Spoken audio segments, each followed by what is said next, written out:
10월 17일은 선교대회를 하는 주일이고요. 11월 14일은 한 생명을 주께로 인도하는 해피데이 주일입니다.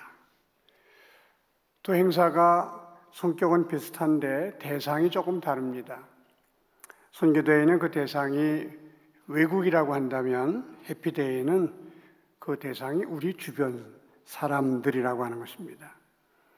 우리 선교와 전도의 균형을 잘 맞출 줄 알아야 합니다. 어떤 교회는 전도를 열심히 하는데 선교에 관심이 없는 교회가 있습니다. 그래서 교회는 점점 부흥하고 성장하는데 선교사는 한 사람도 파송을 안 하는 그런 교회도 있습니다. 그런가 하면 어떤 교회는 선교는 열심히 하는데 주변 사람들을 주께로 인도하는 이 전도하는 일에는 별로 관심이 없는 그런 교회도 있습니다. 교회뿐만 아니라 사람도 마찬가지입니다. 단기 선교를 나가면 외국 사람들에게 열심히 전도지도 주고 열심히 봉사하던 사람이 국내에 들어오면 전도하는 전혀 담을 쌓고 사는 그런 사람을 저는 많이 봤습니다. 그래서는 안 됩니다. 교회나 개인이나 선교와 전도의 균형이 잡혀야 하는 것입니다. 어떤 사람은 선교에 대해서 아주 부정적인 생각을 가지고 선교하는 교회를 비판하는 사람도 저는 많이 만나봤습니다. 그 많은 돈을 왜 외국에 쏟느냐 하는 것입니다. 국내에도 할 일이 많고 우리가 도와야 할 수많은 교회들이 있는데 왜 그런 교회를 외면하고 그 외국 사람들에게 그렇게 관심을 많이 갖고 돈을 많이 쓰느냐 하는 것입니다. 만일 미국 교회나 호주 교회가 그런 생각을 가지고 있었다면 우리 한국은 아직까지도 미개한 나라가 되었을 것이고 저와 여러분은 예수를 믿지 못했을 것입니다. 130년 전에 미국이나 호주도 국내 사정이 별로 좋지 못했습니다. 각 곳에 복음이 들어가지 않은 곳이 많이 있었습니다. 그럼에도 불구하고 미국 장로교와 호주 장로교는 선교사를 한국에 파송해서 우리 한국 사람들 예수를 믿게 했고 결국 한국이 세계적인 선교 국가가 되는데 크게 기여를 한 것입니다. 우리 교회도 1991년부터 10가정의 그 선교사를 후원하면서부터 이제 선교가 시작됐습니다. 지금은 우리 교회 단독 파송 선교사만 10가정, 우리가 후원하는 선교사는 30가정 정도 되는 선교하는 교회로 자리매김을 하게 됐습니다. 그럼 왜 우리가 선교해야 하는가? 선교해야 되는 이유에 대해서 먼저 알아봅니다. 첫째는 이 선교를 하나님이 먼저 시작하셨고 하나님이 가장 기뻐하는 일이기 때문에 우리가 선교한다고 하는 것입니다. 하나님이 보실 때 이 세상은 아주 어둠의 세상이었어요. 소망이 보이지 않는 죄악으로 가득 차서 사람들이 짐승처럼 살고 그리고 비참하게 죽어가는 모습을 보시게 됐습니다. 저 사람들을 어떻게 하면 구원할 수 있을까? 하나님이 노심초사하다가 하나님의 아들을 이 땅에 선교사로 보내신 것입니다.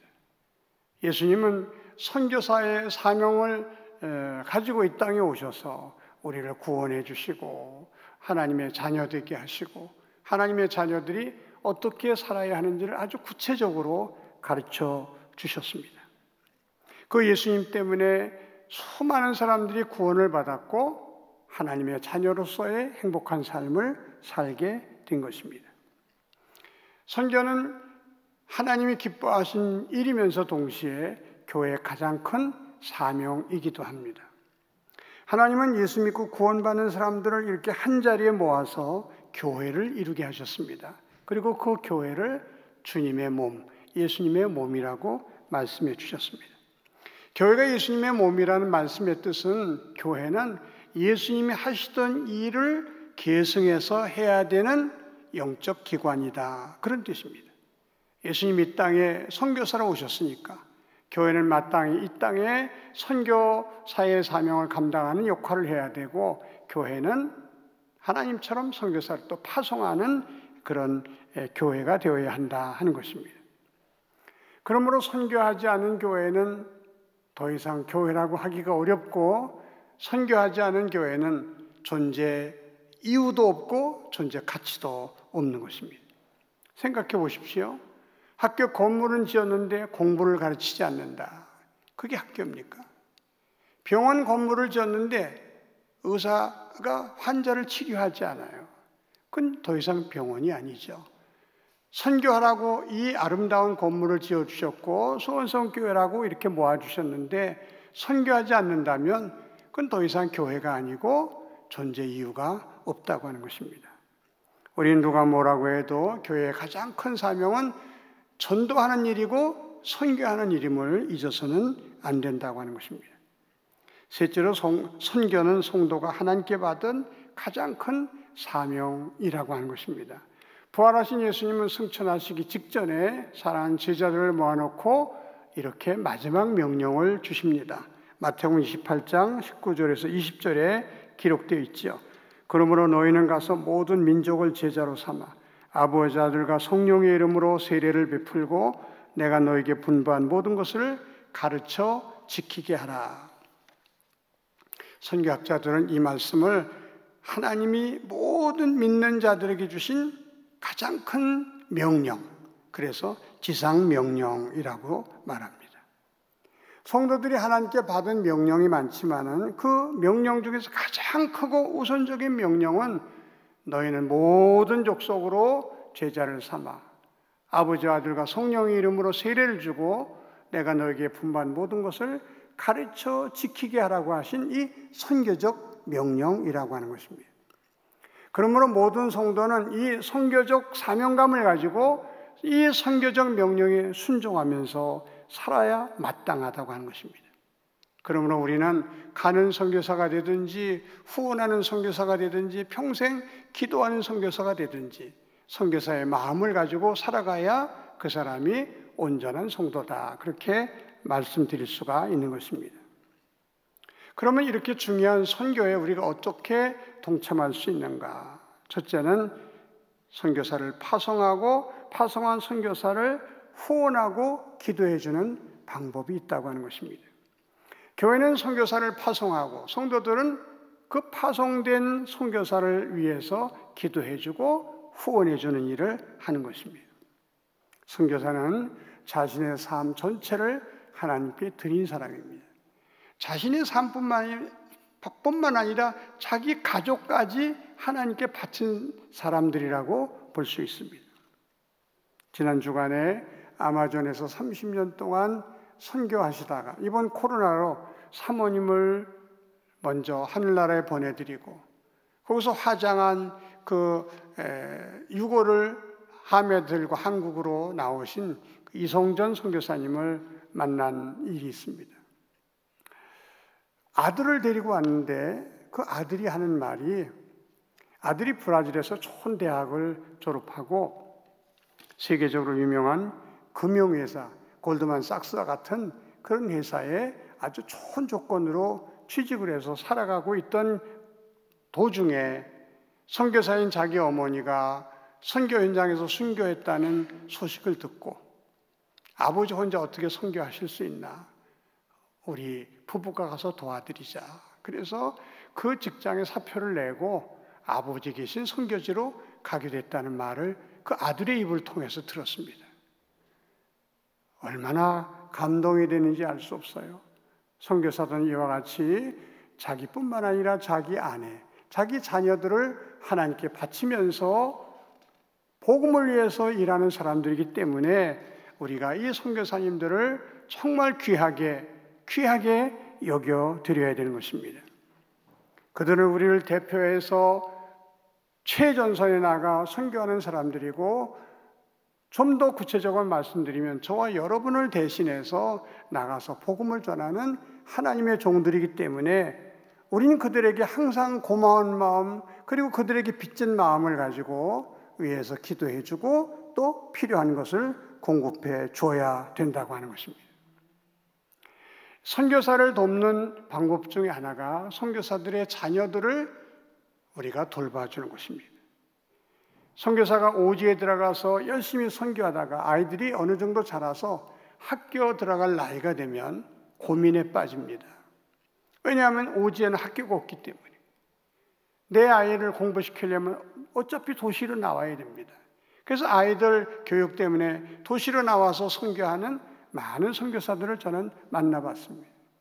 만약에 그들의 자녀를 우리 교회가 책임지겠다, 그 아이들을 우리가 공부시켜주겠다, 그러니 오지에서 그냥 선교하시면 어떻겠냐고 만약 그렇게 제안을 한다면 그들은 쌍수를 들고 환영하면서 우리는 이 오지에서 뼈를 묻겠습니다. 그리고 끝까지 선교에 전념하게 될 것입니다. 선교사가 선교사의 자녀 때문에 그 오지 선교지를 버리고 도시로 나오는 경우가 많은데, 우리가 그래서 선교사 자녀들을 돌봐주는 것은 선교사를 돕는 것과 똑같은 효과를 가져오게 되는 것입니다. 우리 교회가 지난 한 해에 치앙마이에 있는 선교사 자녀 학교에 5천만 원을 후원했습니다. 또 필리핀의 선교사 자녀 학교가 또 있습니다. 그 선교사 자녀 학교에 또 5천만 원을 우리가 후원했습니다. 몽골에도 선교사 자녀 학교가 있어요. 그 선교사 자녀 학교가 지금 학교를 짓다가 마지막 1억이 부족해서 중단됐다는 소식을 듣고 1억을 보내서 건물을 완성하게 했습니다. 세 학교 다 우리가 일면식도 없는 학교입니다. 우리 교회 선교사의 자녀들이 하나도 그 학교에 다니지 않습니다. 그런데 왜 우리가 그 학교에 후원할까요? 그 학교는 우리가 해야 할 일을 대신하는 학교입니다. 우리가 선교사 자녀들을 돌봐줘야 되는데 그들이 헌신적으로 돌봐주고 있기 때문에 우리가 고마운 마음에 그 학교를 후원하는 것입니다. 선교사 자녀들이 어느 정도 나이가 들면 한국에 공부하러 들어옵니다. 대학에 들어오게 되죠. 근데 있을 데가 없는 거예요. 하숙하기에는 너무 돈이 많이 들고. 그래서 그런 선교사 자녀들이 안심하고 머물 수 있는 선교사 자녀 게스트하우스를 교회마다 마련해야 되는데 그런 교회가 거의 없습니다.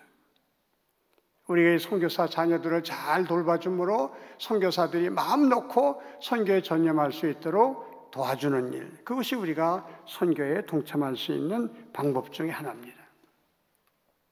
선교에 동참할 수 있는 방법 두 번째는 직접 선교 현장에 나가보는 것입니다. 이것을 우리가 단기 선교라 그렇게도 말합니다. 백문이 불여일견이라는 말이 있습니다. 100번 듣는 것보다 한 번 눈으로 보는 것이 낫다, 그런 뜻인데 선교 현장을 염두에 두면 이 말처럼 적합한 말이 없는 것 같아요. 선교에 대해서는 여러 번 들었다 할지라도 한번 선교 현장에 가서 선교사들이 사는 모습, 일하는 모습, 그 선교 현장을 보게 되면요, 우리 가슴에 불이 붙는 거예요. 야, 선교사들이 이렇게 고생하는구나, 선교에 이렇게 어려움이 많구나 하는 것을 뼈저리게 체험하면서 돌아와서 마음속으로 내가 선교사를 위해서 기도해야지, 선교사를 후원해야지, 선교사 자녀들을 내가 돌봐줘야지, 그런 마음이 저절로 생기는 것입니다. 여러분, 선교사의 어려움이 한두 가지가 아닙니다. 제일 큰 게 언어의 장벽을 뛰어넘는 거예요. 우리가 중학교, 고등학교, 대학에 가서도 영어를 좀 배웁니다만 그렇게 배워봤자 우리가 영어 합니까? 선교사는 파송받아서 그 나라 사람들과 똑같이 말을 할 수 있어야 선교가 되니까 이 언어의 장벽을 극복하는 것부터 이게 보통 일이 아닙니다. 뿐만 아니라 이 문화의 충격은요, 엄청난 거예요. 선교 현장에 가보면 음식을 우리가 먹을 수가 없어요. 그 향만 맡아도 머리가 아픈 거예요. 게다가 얼마나 비위생적인지 몰라요. 대부분 손으로 음식을 먹어요. 선교사들은 그들이 먹는 음식을 먹어야 돼요. 그들이 마시는 물을 마시고 그들이 먹는 방법대로 손으로 먹어야 선교가 되는 것입니다. 그 외에도 감당할 수 없는 문화 충격이 얼마나 많은지 몰라요. 우리가 선교 현장에 나가보면 선교사들이 이렇게 많은 어려움을 겪고 있구나, 선교사들이 이렇게 고생하면서 복음을 전하고 있구나 하는 것을 우리가 깨닫게 되고, 그래서 때로는 눈물도 흘리고 때로는 뜨거운 기도도 드리면서 우리가 선교 현장을 보고 오게 되는 것입니다. 우리 교회 학교에서 필리핀으로 선교 여행을 간 적이 있었습니다. 그때 바세코라고 하는 아주 빈민 지역에 아이들에게 점심을 이렇게 나눠주는 사역을 하는 곳에 방문한 적이 있었습니다. 저도 그곳에 가서 후드 사역을 했습니다만, 그 아이들이 11시 반부터 점심을 주는데 벌써 10시부터 줄을 서 있어요. 그리고 그 아이들이 하루에 한 끼 먹는데 거기서 얻어먹는 그 한 끼에 의존한다는 것입니다. 어떤 아이들은요, 반만 먹고 반은 또 싸가지고 가요. 집에 동생이 있다는 겁니다. 우리 아이들은요, 너무 먹어서 너무 살이 쪄서 걱정 아닙니까?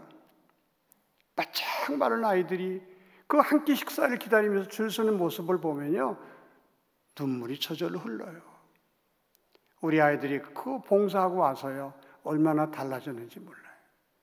여러분, 유럽 여행도 하시고 남미 여행도 하시고 여행할 곳이 많습니다만 선교 여행을 한번 다녀오세요. 선교 여행이 있을 때마다 여러분 자원해서 참여해 보시기 바랍니다. 그러면 여러분 가슴속에 선교의 불이 붙게 될 것이고, 평생 선교를 위해서 기도하고 후원하는 선교사의 마음을 가지고 살아가게 될 것입니다.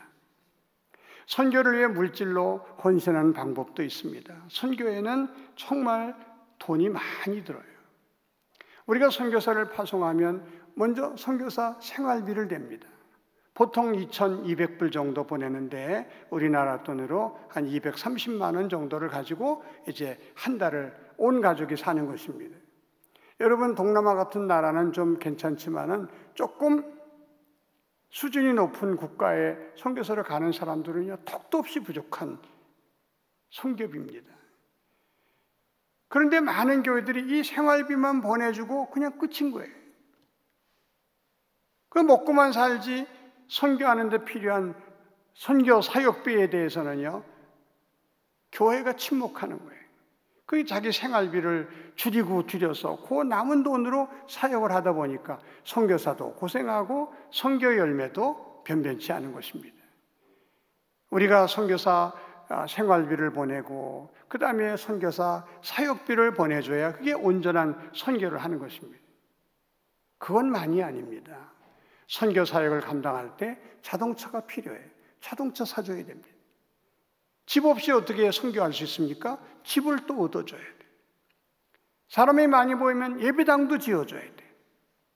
예배당만 짓습니까? 음향시설도 해주고 의자도 해줘야 됩니다. 돈이 한두 푼 들어가는 게 아니에요. 그래서 많은 교회가요, 선교하면 이건 한도 끝도 없이 돈 들어간다. 그래서 선교의 필요성을 알면서도 외면하는 교회가 많습니다. 그러나 사랑하는 성도 여러분, 하나님이 시작한 신일이고 하나님이 가장 기뻐하시는 일이고 하나님께 교회에게 명령한 일이고 성도의 제일 큰 사명인데 돈 들어간다고 이 일을 그만둘 수 있습니까? 그럴 수는 없지요.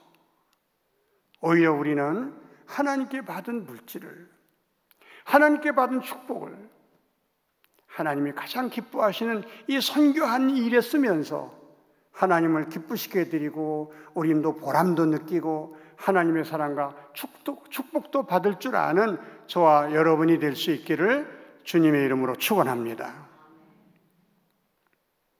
하나님께 받은 물질의 축복을 이 선교하는 일에 쓰면서 살아가는 사람만큼 멋진 사람이 없는 거예요. 하나님께서 그런 사람은 정말 더 사랑해 주셔서 축복해 주셔서 더 많은 것을 가지고 누리며 살게 해주시는 그런 하나님이심을 여러분 꼭 믿으시고, 선교를 위해서 주머니를 열 줄 알고 선교를 위해서 하나님께 받은 물질을 투자할 줄 아는 저와 여러분이 될 수 있기를 바랍니다. 특별히 선교사들이 귀국했을 때 머물 곳이 마땅치 않아요. 선교사 숫자가 한 2만여 명 정도 됩니다. 근데 선교사들이 귀국해서 마음 놓고 이렇게 쉬었다 갈 수 있는 그런 게스트하우스는요, 아주 극히 적어요. 그런 게스트하우스를 가지고 있는 교회가 전국에 몇 교회 안 됩니다. 그러니까 선교사들은 들어와서 치료받으려고 들어왔는데 있을 데가 없는 거예요. 이 교회 한 주간, 또 저 교회 2주간, 부산에 있는 어떤 교회에서 또 게스트하우스 나면은 거기서 한 달 왔다 갔다 하다가 결국 불편한 마음으로 이제 선교 현장으로 돌아가는 거죠. 우리 성도님들에게 제가 주님의 이름으로 부탁합니다. 여러분 기도 제목을 가지고 기도할 때 하나님 저를 축복해 주셔서 제가 20평짜리 아파트 하나를 장만해서 그걸 게스트하우스로 하나님께 바칠 수 있도록 하나님 우리 가정을 축복해 주시옵소서. 그 기도하면 하나님 여러분을 축복해 주실 줄로 믿습니다. 우리가 하나님을 위해서 위대한 꿈을 가지고 하나님 앞에 간절히 기도하면 하나님 왜 그 기도를 외면하시겠습니까? 우리 교회 하나님 부흥시켜달라고 사람 많이 보내달라고 그렇게 기도해 본 적이 거의 없어요. 하나님 선교 많이 하게 해주세요. 하나님 어려운 사람 많이 도와주는 교회가 되게 해주세요. 하나님의 뜻을 이루어드린 교회가 되게 해주세요. 그저 그렇게 기도했는데 하나님이 교회를 이렇게 성장시켜 주시고 아름다운 교회로 축복해 주셨습니다. 이것이 우리 교회가 축복받은 비결이라고 저는 확신합니다. 사랑하는 성도 여러분, 여러분의 개인 문제보다 하나님, 제가 하나님 앞에 게스트하우스로 아파트 한 채 드릴 수 있게 하여 주시옵소서. 그런 축복을 우리 가정에 허락해 주시옵소서. 그게 기도하다 보면 하나님이 이런저런 방법으로 여러분을 축복하셔서 그런 멋진 일을 해내게 해 주실 줄로 믿습니다. 그것이 우리의 기도의 제목이 되고 우리의 비전이 될 수 있기를 다시 한번 주님의 이름으로 축원합니다. 이렇게 중요한 선교를 잘 하려면 기본적으로 우리가 섬기는 이 수원성 교회가 아주 든든해야 되고 건강한 교회가 되어야 되고 성숙한 교회가 되어야 합니다. 왜냐하면 이 모교회가 예를 들어서 시험에 들어 둘로 나뉘어졌다. 이 모교회가 점점 줄어든다. 그럼 제일 피해를 받는 사람들이 선교사입니다. 실제로 후원하는 교회가 둘로 갈라졌습니다. 이쪽 교회도 선교사 후원을 하지 않고 또 갈라진 이쪽도 우리는 모른다. 그래서 선교사 하루아침에 생활비가 끊어져 가지고 그야말로 전전긍긍하는 선교사를 저는 선교 현장에서 많이 봤어요. 또 자기가 후원하던 교회가 점점 숫자가 적어지고 약해져 가지고 우리 후원할 수 없습니다. 그래 가지고 후원비가 끊어진 선교사도 저는 많이 봤습니다. 우리 수원성 교회가 선교사를 지속적으로 잘 후원하려면 우리 교회가 든든한 교회, 건강한 교회, 성숙한 교회, 성장하는 교회가 되어야 된다는 사실을 여러분 꼭 기억하시고 교회를 위해서 기도해 주시기를 바랍니다. 오늘 본문에 나오는 이 안디옥 교회는요, 사실 후발주자입니다. 예루살렘 교회가 모교회예요. 예루살렘 교회는 수천 명이 모였던 교회입니다. 근데 이 예루살렘 교회는 선교할 줄 몰랐어요. 어떻게 된 줄 아십니까?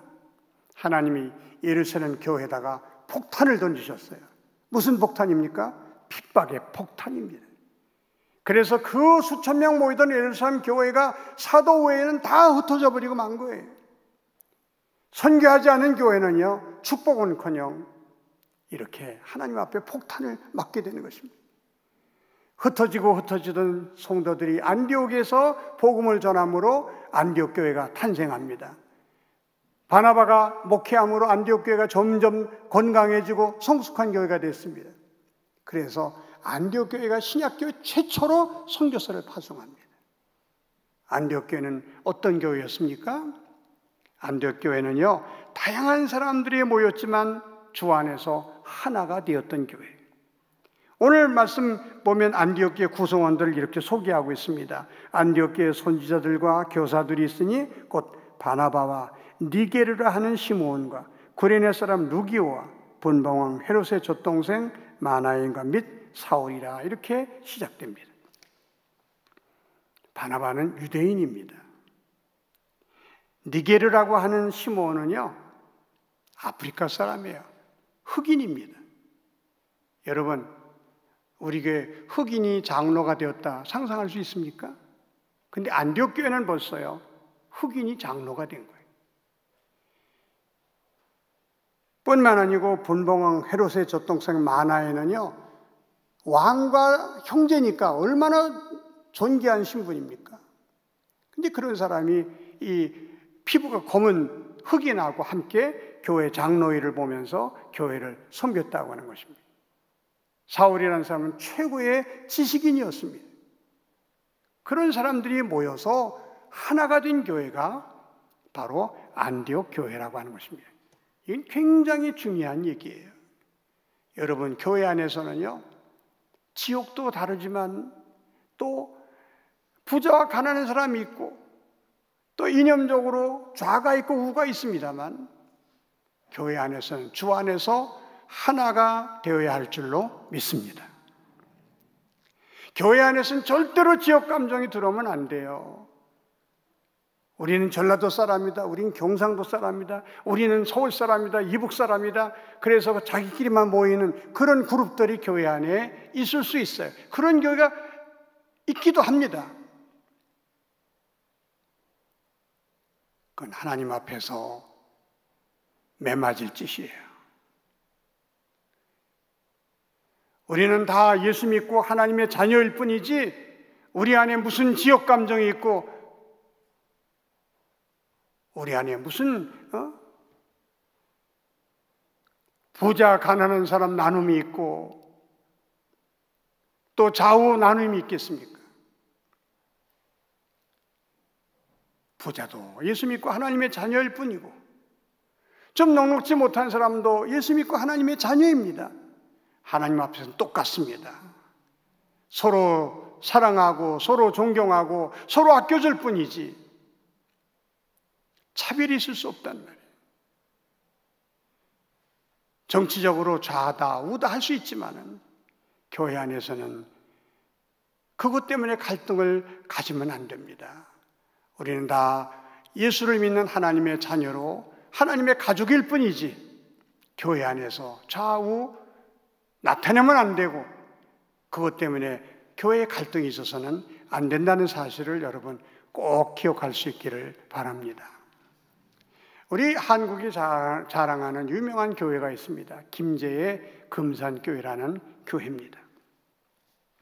그 금산교회는 그 동네 제일 부자이면서 양반인 조덕삼이라는 사람이 자기 사랑방을 교회로 내주면서 교회가 시작됐습니다. 그 조덕삼이라는 사람이 예수를 믿다가 자기 마부, 양반이고 부자니까 말을 타고 다녔는데 그 말고삐를 쥐고 다니는 하인 마부가 있었습니다. 그 마부의 이름이 이자익이란 분인데 이 조덕삼이라는 사람이 워낙 좋은 사람이니까 마부에게 자네도 예수 믿게, 그래서 같이 예수를 믿게 됐어요. 그러니까 주인과 하인이 같이 한 교회에 다니는데 세월이 오래 지나서 장로를 뽑는데 너무나 놀랍게도요, 이 하인인 이자익이가 먼저 장로가 되고 주인인 조덕삼은 장로 선거에서 떨어진 거예요. 여러분, 우리 같으면 얼마나 자존심이 상하겠습니까? 얼마나 나쁘끄럽겠습니까? 그래서 어떤 사람들은 아유 나 부끄러워서 나 교회 못 다닌다고 그럴 사람이 아마 우리 중에 있을 거예요. 그런데 조덕삼이라는 사람이 성도들 앞에 뭐라고 말했는지 아십니까? 여러분 정말 감사합니다. 이자익 이분은 저보다 훨씬 더 믿음이 좋고 또 헌신적인 성도입니다. 이분을 장로로 뽑은 것은 참 잘한 일입니다. 저도 정성껏 섬기겠습니다. 그리고 장로로 자기 하인을 정성껏 섬기는 거예요. 이자익은 또 집에서는 하인으로 주인을 정성껏 섬기는 것입니다. 3년 후에 조덕삼 주인도 장로 선거에 이제 말하자면 당선이 되어서 두 분이 같이 장로가 됐습니다. 조덕삼이란 장로가 보니까 이자익이라고 하는 자기 하인이 너무 똑똑한 거예요. 그래서 평양신학교에 유학을 보냅니다. 모든 비용을 자기가 다 댔습니다. 공부를 마치고 목사 안수를 받고 조덕삼이라는 장로가 그 하인을 자기 교회 담임 목사로 모시고 오는 거예요. 얼마나 아름다운 이야기입니까? 교회는 그래야 합니다. 교회 안에서는 부자도 가난한 사람도 없습니다. 주 안에서 하나일 뿐입니다. 좌우가 있을 수 없어요. 경상도 전라도가 있을 수 없어요. 우리는 다 예수 믿고 구원받은 하나님의 자녀라고 하는 이 한 가지 사실만으로 주 안에서 하나가 되는 교회가 될 수 있기를 바랍니다. 그래야 우리 교회가 건강한 교회고 성숙한 교회고 선교를 지속적으로 할 수가 있는 교회가 되는 것입니다. 안디옥 교회는 두 번째로 성령의 음성에 순종했던 교회입니다. 2절에 주를 섬겨 금식할 때에 성령이 이르시되 내가 불러 시키는 이를 위하여 바나바와 사울을 따로 세우라 하시니, 성령께서 바나바와 사울을 선교사로 세우라 그렇게 말씀해 주실 때 안디옥 교회가 순종했다고 하는 것입니다. 여러분, 바나바가 어떤 분입니까? 안디옥 교회 담임 목사예요. 안디옥 교회는 이 바나바 때문에 부흥했고 바나바 때문에 건강한 교회가 되었고 이 바나바 때문에 성도들이 많은 은혜를 받고 있는데, 하나님이 바나바를 선교사로 내놓으라 할 때 그 교회가 순종했다는 겁니다. 사울은 유능한 부목사였습니다. 그 부목사 한 사람도 남겨둘 만한데 하나님께서 사울도 선교사로 파송해라. 안디옥 교회가 그 성령의 지시에 순종했다고 하는 거죠. 오늘날로 말하면요, 하나님께서 우리에게 무리한 요구를 하실 때에도 선교를 위해서 그 교회가 순종했다고 하는 것입니다. 이게 얼마나 중요한지 몰라요. 여러분, 선교를 위해서 때로 우리에게 불리한 말씀을 하셔도, 우리가 감당하기 어려운 말씀을 하셔도 선교를 위해서라면 아멘하고 순종하는 교회, 순종하는 성도들이 될 수 있기를 바랍니다. 왜냐하면 이 교회는 선교를 위해서 존재하는 교회고, 저와 여러분도 하나님께 받은 가장 큰 사명이 선교라는 사실을 우리가 깨달을 때에 하나님이 선교를 위해서 우리에게 뭘 말씀하실 때 우리는 아멘하고 순종해야 된다고 하는 거죠. 우리 한국교회가 점점 이제 교회도 좀 부유해지고 성도들도 부유해졌습니다. 여러분, 우리는 내가 아직도 좀 부족하다, 남에 비해서 넉넉지 못하다, 그런 생각을 가지고 삽니다만 사실 우리의 생활이 옛날 왕보다 나아요. 왕보다. 옛날 왕이요, 겨울철에 과일 먹었습니까? 옛날 왕이 자동차 타고 다녔습니까? 우리 생활이 얼마나 좋아졌는지 몰라요. 그러면서 나타난 현상이 뭡니까? 주를 위해서 헌신하는 마음이 이제 줄어들고, 주를 위해서 손해보고자 하는 마음을 우리가 갖지 못해요. 십자가 지려는 사람이 너무너무 부족하단 말이에요.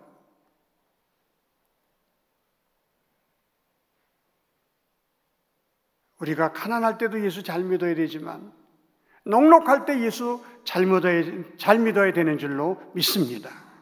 그래야 하나님이 기뻐하시고 우리가 지속적으로 하나님의 은혜를 받고 복을 받지, 조금 살게 해주시니까 헌신할지도 모르고 주님을 위해서 고난 받을 줄도 모르고 주님을 위해서 좀 우리가 힘을 좀 씁시다 하면은요, 마음에 시험 들고, 우리가 그런 성도가 돼서는 안 되지 않습니까? 안디옥 교회는 교회로서 말할 수 없는 손해임에도 불구하고, 말할 수 없는 어려움에도 불구하고 선교를 위해서 바나바와 사울을 선교사로 세우라 할 때 아멘하고 그들에게 선교사를 대면서 선교했던 교회가 안디옥 교회입니다. 우리 수원성 교회도 이렇게 선교를 위해서 때로는 손해도 때로는 어려움도 극복하면서 선교하는 교회, 우리 성도들이 힘들고 어려워도 선교라면 앞장서는 성도님들이 되시기를 주님의 이름으로 축원합니다. 그리고 이 안디옥 교회는 금식하고 기도하는 교회였어요. 2절에 주를 섬겨 금식할 때에, 3절에 이 금식하며 기도하고 두 사람에게 안수하여 보내니라. 제가 처음 예수 믿을 때만 해도요, 한 40년 전이죠, 성도들이 금식 많이 했어요. 저도 3일씩 금식한 기억이 지금도 많이 납니다. 근데 요즘 사람들 금식 안 해요. 금식이란 단어도 교회 안에서 없어지기 시작합니다. 왜 금식할까요? 금식하는 여러 가지 이유가 있습니다만 첫 번째는요, 우리의 욕심을 내려놓기 위해서 금식하는 거예요. 우리의 욕심을 내려놓기 위해서.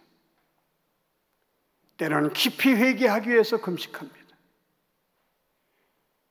하나님의 은혜를 깊이 받기 위해서 우리가 금식할 때도 있어요.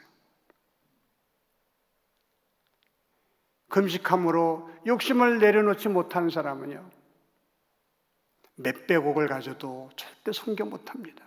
선교에 동참 못해요. 그러나 욕심을 내려놓고 사는 사람은 언제나 선교의 마음을 가지고 살아갈 수가 있는 것입니다. 그리고 우리가 기도해야 합니다.